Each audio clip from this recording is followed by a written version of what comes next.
வியர்க்கும் கடவுள் என்று கேலி செய்த ஆங்கிலேயருக்கு என்ன நேர்ந்தது தெரியுமா?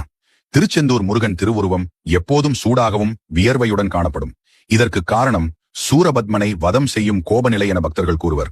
1803 திருநெல்வேலி கலெக்டராக இருந்த லூசிங்டன் திருச்செந்தூர் கோவிலுக்கு வந்தபோது முருகனுக்கு வெள்ளி விசிறியால் வீசும் உபசாரம் கண்டார். அதை பார்த்துக் கொண்டிருந்த லூசிங்டன், விசிறியை வைத்து வீசுகிறார்களே, உங்கள் கடவுளுக்கு வியர்க்குமோ என கேலி செய்தார்.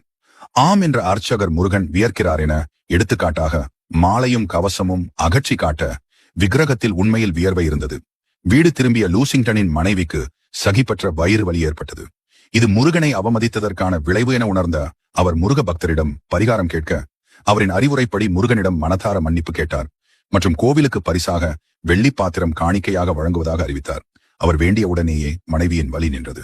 நன்றியாக லூசிங்டன் என பொறிக்கப்பட்ட வெள்ளி பாத்திரத்தை கோவிலுக்கு கொடுத்தார். அது இன்றும் பயன்படுத்தப்படுகிறது.